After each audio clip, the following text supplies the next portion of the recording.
क्या आप जानते हैं कि आपके जीवन में जो चुनौतियां या सफलताएं हैं, जब आपके जीवन में कुछ अच्छा या बुरा होता है, तो क्या यह सिर्फ आपके कर्मों का नतीजा है या फिर यह आपके माता पिता के कर्मों की छाया है जो आपके जीवन को प्रभावित कर रही है?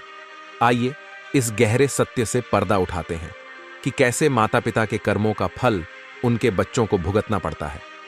नमस्कार दोस्तों, बोधि लाइट्स यूट्यूब चैनल में आपका दिल से स्वागत है। गांव से कुछ दूर एक गुरु अपने आश्रम में कुछ शिष्यों के साथ रहते थे। एक दिन एक शिष्य ने अपने गुरु से पूछा कि गुरुजी, क्या मां बाप के अच्छे और बुरे कर्मों का फल पुत्र को भोगना पड़ता है? तभी महात्मा शिष्य से कहते हैं, भंते अवश्य ही भोगना पड़ता है। आज हम आपको एक प्राचीन समय की बहुत ही महत्वपूर्ण कथा सुनाते हैं, जिसे सुनने के बाद आपको पता चल जाएगा कि कैसे माँ बाप के पुण्य कर्मों का फल और बुरे कर्मों का फल उनकी औलाद को मिलता है या भोगना पड़ता है। दोस्तों, फिर महात्मा ने कथा का आरंभ करते हैं और कहते हैं, प्राचीन काल की बात है। एक गांव में एक किसान रहता था। वह किसान बहुत ही गरीब था। किसी तरह से मेहनत और मजदूरी करके अपने घर का खर्च चलता था। उसे मजदूरी में दिन भर काम करने के बाद 50 रुपये मिलते हैं। उसमें से वह 25 रुपया नित्य दान करता और 25 रुपये में अपने परिवार का पालन पोषण करता था। इस तरह से करते हुए कुछ समय बीत गया और इसके बाद उसके 2 पुत्र हुए। अब उस किसान के परिवार में कुल 4 सदस्य हो गए, 2 पति पत्नी और उसके 2 जुड़वा लड़के। धीरे धीरे उनके पालन पोषण में किसान को समस्या होने लगी, क्योंकि इधर दिन के दिन महंगाई बढ़ती जा रही थी। एक दिन की बात है, किसान के लड़के ने अपने पिताजी से कहा कि पिताजी, आप दिन का 50 रुपये कमाते हैं, जिसमें से 25 रुपये आप दान कर देते और 25 रुपये में हम अपना गुजारा कैसे कर पाएंगे? किसान को चुप देख करके उसकी पति ने कहा कि नहीं बेटा, ऐसी कोई बात नहीं है। आपके पिताजी रोज 50 रुपया कमाते हैं, उनमें से 25 दान कर देते हैं। ये तुम्हारे लिए ही दान करते हैं, दूसरों के लिए नहीं। लेकिन वह दोनों लड़के इस बात को नहीं समझते थे, क्योंकि वह दोनों नन्हे बालक थे। फिर इसी तरह से कुछ समय बीतता गया और किसान के दोनों लड़के धीरे धीरे बड़े होने लगे। इधर किसान की एक दिन काम करके घर आते समय कार से टकराकर मृत्यु हो जाती है। जब किसान की पत्नी और उसके दोनों लड़कों की पिता की मृत्यु की खबर मिली तो उसको बड़ा दुख हुआ। एक दिन किसान के दोनों लड़कों ने अपनी मां से पूछा कि माताजी, हमारे पिताजी कहाँ चले गए हैं? किसान की पत्नी ने कहा कि बेटे, तुम्हारे पिताजी हम सबको छोड़ करके यमराज जी के पास चले गए हैं। जब तुम्हारे पिताजी थे तो रोजाना 50 रुपये कमाते थे और 25 रुपये की बचत करते थे। हमारा पालन पोषण उसी रुपए में करते थे और बाकी का वह दान करते थे। अब हमारा पालन पोषण कैसे होगा? कैसे हमारा पेट भरेगा? मां ने अपने दोनों बच्चों से कहा, पुत्रों, जिस घर में गरीबी होती है उसका कोई सहायक नहीं होता। उससे सभी दूर भागने लगते हैं, सिवाय ईश्वर के, क्योंकि वही गरीबों की सहायक होते हैं। बेटों ने अपनी मां से कहा कि मां, ऐसा मत सोचिए, हम दोनों भाई यमराज जी के पास जाएंगे और अपने पिता को लेकर आएंगे, क्योंकि हमने सुना है ईश्वर बड़े दयालु है। हमारे दुखों को देखकर हमारे ऊपर अवश्य ही उन्हें दया आएगी और वह हमारे पिताजी को हमारे साथ अवश्य ही भेज देंगे। बच्चों की बात पर उनकी मां ध्यान नहीं देती है। एक दिन की बात है, किसान की पत्नी अपने दोनों लड़कों को घर पर छोड़कर गांव में किसी काम के लिए चली गई और उधर उसके दोनों लड़के, दोनों भाई आपस में सोचने लगे, क्यों ना हम यमपुरी में यमराज जी के पास चले और अपने पिताजी को वापस लेकर आए। ऐसा सोचकर अपने पिताजी को लाने के लिए वह दोनों भाई अपने घर से चल देते हैं। उन दोनों भाइयों को चलते चलते काफी समय बीत गया। उसी समय उनको थकान का अनुभव हुआ और दोनों भाई एक बहुत विशाल बरगद के पेड़ को देखकर उसकी छाया में आकर के खड़े हो गए। दोनों भाइयों ने सोचा कि बरगद के इस पेड़ की छाया में थोड़ा सा विश्राम करते हैं। फिर दोनों भाई उसी बरगद के पेड़ के नीचे बैठकर विश्राम करने लगे। तभी उस बरगद के पेड़ ने इंसान की आवाज में कहा कि बच्चों, तुम लोग कौन हो और कहां जा रहे हो? मेरी छाया में आज तक तुम्हारे जैसे कोमल बालक नहीं बैठे हैं। फिर उन दोनों बच्चों ने कहा कि हम किसान के बेटे हैं और अपने पिताजी को लाने के लिए यमपुरी में यमराज के पास जा रहे हैं। उस बरगद के पेड़ ने जब उन बच्चों की बात सुनी तो वह पेड़ बोला कि पुत्रों, तुम मेरे लिए भी यमराज से एक प्रश्न पूछ कर आना। वह कहने लगा कि हमें कई वर्षों से यहां पर लगा हुआ हूं, लेकिन मेरा एक भी पत्ता जमीन पर नीचे नहीं गिरता है और ना ही मेरी डालियां कभी सूखती है। मैं कितने वर्षों तक और यहां पर खड़ा रहूंगा? मैंने अपने पूर्व जन्म में ऐसा कौन सा पाप किया है जिस कारण से मुझे इस अवतार से मुक्ति नहीं मिल पा रही है? इसका कौन सा कारण है? तब उन दोनों लड़कों ने कहा कि ठीक है, हम यमराज जी से आपका यह प्रश्न जरूर पूछ कर आएंगे। फिर इतना कहकर वह दोनों बालक वहां से आगे चले जाते हैं। चलते चलते रास्ते में उन्हें एक बहुत ही भयानक बड़ा सा भालू मिल गया। उस भालू को देखकर वह दोनों भाई डर के मारे कांपने लगे और खड़े हो गए। वहां से वह दोनों भागने ही वाले थे। तभी भालू मनुष्य की आवाज में बोलने लगा, बच्चों, तुम मुझसे क्यों डरो मत? मुझे इतना बताओ कि तुम कौन हो और कहां जा रहे हो? वह दोनों बच्चे उस भालू के पास गए और हाथ जोड़कर कहने लगे, हे भालू, देवता, हम दोनों किसान के पुत्र हैं। हम दोनों जुड़वा भाई हैं। हम दोनों यमपुरी में यमराज जी के पास अपने पिताजी को लेने के लिए जा रहे हैं। उस भालू ने कहा कि बच्चों, तुम यमराज जी से मेरा एक प्रश्न पूछ कर आना। मैं कई वर्षों से यहां इस जंगल में पड़ा हुआ हूं। मुझसे अब चला भी नहीं जाता। मेरे शरीर में इतनी जान नहीं है कि मैं थोड़ा सा भी चल फिर सकूं। मैंने अपने पूर्व जन्म में ऐसा कौन सा पाप किया है जिस कारण से मुझे इस अवतार से मुक्ति नहीं मिल पा रही है? इसका कौन सा कारण है? तब उन लड़कों ने कहा, ठीक है, हम यमराज से आपका यह प्रश्न पूछ करके जरूर आएंगे। इतना कहकर वह दोनों लड़के आगे चलने लगे। फिर चलते चलते रास्ते में उन्हें एक सेठ जी मिले। सेठ ने कहा कि बच्चों, तुम दोनों कौन हो और इतनी कड़ी धूप और गर्मी में कहां जा रहे हो? देखने में तो तुम बड़े ही सुकुमार और कोमल लग रहे हो। उन लड़कों ने कहा कि सेठ जी, हम दोनों किसान के बेटे हैं और हम दोनों सगे जुड़वा भाई हैं।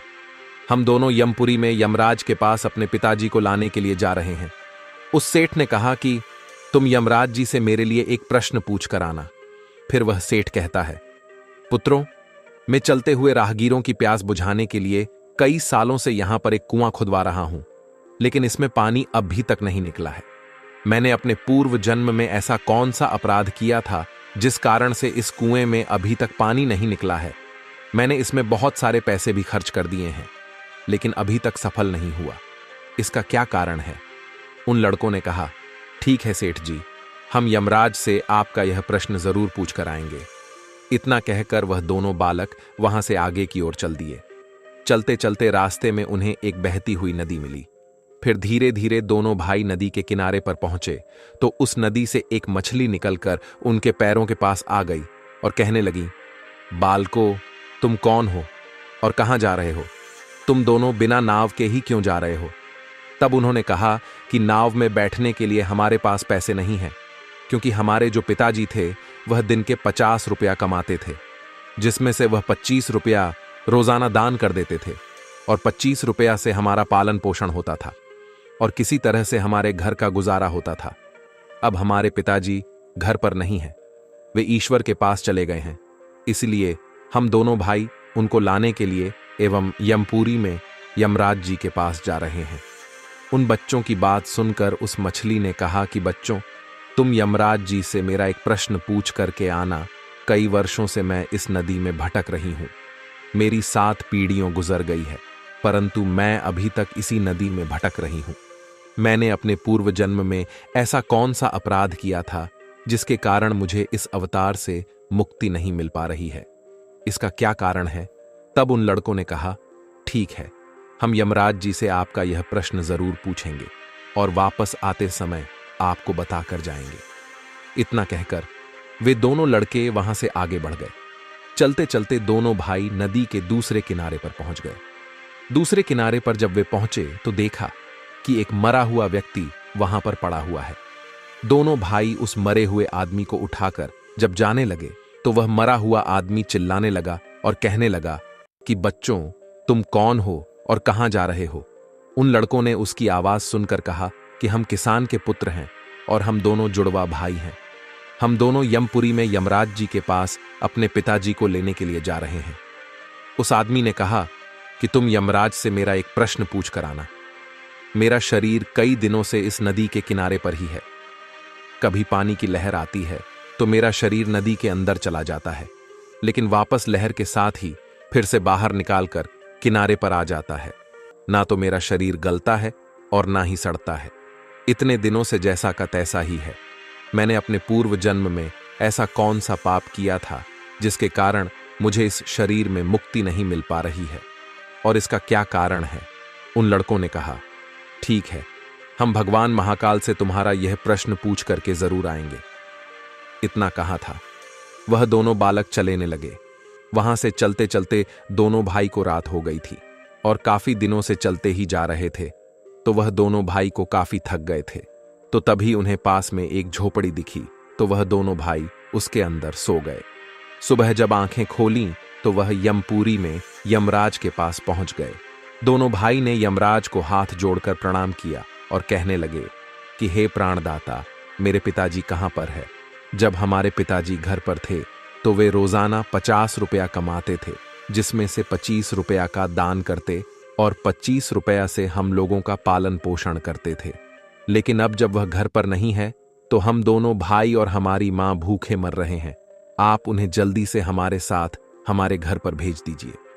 यमराज ने उन दोनों बालकों की बात सुनकर कहा, ठीक है, मैं तुम्हारे पिताजी को घर पर भेज दूंगा। पहले तुम दोनों भाई यहां पर बैठो। यमराज जी ने उन दोनों बालकों को अपने पास बिठाया और उनको भोजन कराया। भोजन कराने के बाद पूछा कि तुम दोनों भाई को और क्या चाहिए? उन दोनों लड़कों ने रास्ते में जो जो उनको मिला था उनके प्रश्न यम से पूछे। यमराज ने उन सभी के प्रश्नों का उत्तर दिया और कहा कि हे पुत्रों, तुम दोनों जाते समय उन सबको उनके उत्तर बताते जाना। और यमराज से कहा कि तुम दोनों अपने घर पर जाओ, तुम्हारी मां तुम्हारा इंतजार कर रही है। तुम्हारे पिताजी तुम्हारे घर पर पहुंच जाएंगे। फिर दोनों भाई यमराज को प्रणाम करके वहां से वापस अपने घर के लिए चलने लगे। चलते चलते रास्ते में सबसे पहले उन्हें वही मरा हुआ आदमी मिला जो नदी के किनारे पर पड़ा हुआ था। उन दोनों लड़कों को देखकर वह मरा हुआ आदमी खुश हुआ और कहने लगा, बच्चों, तुमने यमराज से मेरा प्रश्न पूछा था। तब उन्होंने कहा, हां, हमने यमराज से आपका प्रश्न पूछा था। यमराज जी ने कहा कि तुम पिछले जन्म में बहुत बड़े विद्वान थे, परंतु किसी को भी अपना ज्ञान नहीं बांटा। अब मर गए तो वह ज्ञान तुम्हारे अंदर ही अंदर खोल रहा है। जब तक तुम अपना ज्ञान किसी को नहीं बांटोगे, तब तक तुम्हारी आत्मा को शांति नहीं मिलेगी। फिर उस मृतक आदमी ने कहा कि बच्चों, अब ऐसी हालत में मेरे पास ज्ञान लेने के लिए कौन आएगा? तुम ही मेरा ज्ञान ले लो। फिर उस मृतक आदमी ने दोनों भाइयों को जितना भी उसके पास ज्ञान था वह सारा ज्ञान उन दोनों बालकों दे दिया, और ज्ञान देने के बाद तुरंत ही उसकी आत्मा को मोक्ष की प्राप्ति हो गई। फिर दोनों भाई वहां से आगे चल पड़े। चलते चलते उन्हें वही मछली मिली। मछली ने कहा कि बच्चों, क्या तुमने ईश्वर से मेरा प्रश्न पूछा था? उन दोनों बालकों ने कहा कि हां, हमने ईश्वर से मैंने आपका प्रश्न पूछा था। उन्होंने कहा है कि तुम्हारे अंदर अमृत है। जब तक तुम इस अमृत को किसी को नहीं दोगी, तब तक तुम ऐसे ही व्याकुल रहोगे। फिर मछली ने कहा, बच्चों, अब कौन मिलेगा? मुझे तुम ही मेरा अमृत ले लो। फिर मछली ने अपना अमृत बच्चों को दे दिया, और अमृत देते ही उस मछली की आत्मा को मोक्ष प्राप्ति हो गई। इसी तरह से दोनों भाई वहां से आगे बढ़े तो चलते चलते रास्ते में उन्हें वही सेठ मिला जो राहगीरों के लिए कुआं खुदवा रहा था। उस सेठ ने जैसे ही दोनों लड़कों को देखा और बड़े प्रेम से हाथ जोड़कर कहने लगा कि बेटे, तुम दोनों लोगों ने मेरा ईश्वर से प्रश्न पूछा था। उन्होंने कहा कि हां, पूछा था। ईश्वर ने कहा कि आपके घर में 2 जवान कन्याएं कुंवारी बैठी हुई हैं। जब तक आप दोनों कन्याओं का विवाह नहीं करेंगे और कन्यादान नहीं करेंगे, तब तक इस कुएं में से पानी नहीं निकलेगा। पहले जो आपका कर्म है उसे पूरा कीजिए। जो ईश्वर ने आपको दायित्व सौंपा है, पहले वह कीजिए। आप कन्यादान करिए, उसके बाद इस कुएं को खुदवाइए। फिर उस सेठ ने कहा कि मैं अपनी कन्याओं के लिए लड़का कहां ढूंढने जाऊंगा? तुम दोनों मुझे बहुत ही सीधे स्वभाव के दिख रहे हो और सुंदर भी हो और देखने में एक जैसे दिख रहे हो। अब तुम दोनों जवान भी हो गए हो और विवाह के योग्य भी हो। बेटा, तुम दोनों ही मेरी लड़कियों से विवाह कर लो। फिर उस सेठ ने अपनी दोनों लड़कियों का विवाह उन दोनों लड़कों के साथ करवा दिया। फिर सेठ ने वहां से अपनी दोनों बेटियों को बहुत सारा धन देकर विदा कर दिया। अब दोनों भाइयों को आगे चलते चलते रास्ते में वहीं भालू मिला। उस भालू ने कहा कि बच्चों, क्या तुमने ईश्वर से मेरा प्रश्न पूछा था? तब उन्होंने कहा, हाँ, पूछा था। ईश्वर ने कहा कि तुम्हारे पास जो एक कीमती हीरा है, तुम उस हीरे को धरती पर नहीं रखते हो और ना तुमने कभी किसी को दान दिया है। जब तक तुम इस हीरे का दान नहीं करोगे, तब तक तुम्हारा शरीर ऐसे ही बना रहेगा। फिर उस भालू ने कहा कि बच्चों, में यह हीरा और किसको दूं? इस हीरे को तुम ही ले लो। फिर उस भालू ने अपना हीरा उन बच्चों को दे दिया। हीरे को देते ही उसकी आत्मा को मोक्ष की प्राप्ति हो गई। इस तरह से वे दोनों भाई अपनी पत्नियों को लेकर आगे चलने लगे। चलते चलते रास्ते में उन्हें वहीं बरगद का विशाल पेड़ मिला, जिसके नीचे छाया वे विश्राम करने के लिए बैठे थे। उसने पूछा कि बच्चों, क्या तुमने ईश्वर से मेरा प्रश्न पूछा था? उन्होंने कहा, हाँ, पूछा था। ईश्वर ने कहा कि पूर्व जन्म में तुम्हारा काम गुरुकुल में बच्चों को शिक्षा देना था। तुम्हारा पद एक गुरु का था, परंतु तुम उसके बदले में छोटे छोटे बच्चों से अपना काम करवाते थे, हाथ पैर दबवाते और उन्हें अच्छी तरह से शिक्षा नहीं देते थे। तुम पूर्व जन्म में बहुत बड़े विद्वान थे, परंतु तुमने उन बच्चों को शिक्षा नहीं दी। उन बच्चों के श्राप के कारण तुम हील डॉल नहीं सकते। तुम्हारे अंदर जो ज्ञान भरा हुआ है, उसे किसी को दे देना। इसके बाद फिर तुम्हें मोक्ष की प्राप्ति होगी। उन दोनों लड़कों की बात सुनकर उस पेड़ ने कहा कि अब मैं यह ज्ञान किसे दूंगा, तुम ही ले लो। फिर उस बरगद के पेड़ ने दोनों भाई को अपना जितना भी उसके पास ज्ञान था, सब दे दिया। जैसे ही उस बरगद के पेड़ ने उस दोनों बच्चों को अपना ज्ञान दिया, तो उसकी भी आत्मा को शांति मिल गई और वह पेड़ इस अवतार से मुक्त हो गया। फिर दोनों भाई अपनी पत्नियों के साथ चलते चलते अपने घर पहुंच गए। जब दोनों भाई अपने घर पहुंचे, तो किसान की पत्नी उनको देख करके बड़ी खुश हुई और कहने लगी कि तुम दोनों कहां से चले गए थे और यह दोनों लड़कियां तुम्हारे साथ कौन हैं? फिर दोनों भाइयों ने जो भी उनके साथ जो भी घटनाएं घटी थीं, वह सब कुछ अपनी मां को बता दी। अब उन दोनों भाइयों को ज्ञान हो चुका था कि हमारे पिताजी वापस नहीं आ सकते। अब उनकी मुक्ति हो चुकी है। उनके पिताजी ने जो दान धर्म किया था, उसका फल उन दोनों भाइयों को ईश्वर दे दिया। दोस्तों, इस प्रकार से महात्मा ने अपने शिष्य को बताया है कि माता पिता के अच्छे और बुरे कर्मों का फल उनके औलाद को कैसे प्राप्त होता है और पूर्व जन्म के कर्मों का फल व्यक्ति को कैसे मिलता है और उसके पिता द्वारा किए गए पाप और पुण्य कर्म भी उसके बच्चों को कैसे मिलते हैं। इस कहानी से हमें यह सीख मिलती है कि हमारे कर्म केवल हमारे जीवन नहीं बनाते, बल्कि हमारे बच्चों के भविष्य का भी निर्माण करते हैं। इसलिए हमें अपने कर्मों का चयन सोच समझकर करना चाहिए। जैसे एक पेड़ के बीज का प्रभाव उसकी शाखाओं पर होता है, वैसे ही माता पिता के कर्मों का असर उनके बच्चों पर पड़ता है। अगर हम चाहते हैं कि हमारे बच्चे सुखी और सफल जीवन जिए, तो हमें अपने कर्मों को सही दिशा में ले जाना होगा। तो दोस्तों, कैसी लगी आपको यह कहानी? आप हमें कमेंट सेक्शन में जरूर बताना और अच्छी लगी हो तो इस चैनल को सब्सक्राइब जरूर कर लेना। तो चलिए, मिलते हैं ऐसी ही कोई नई कहानी में। तब तक के लिए अपना ख्याल रखें। धन्यवाद। नमो बुद्धाय।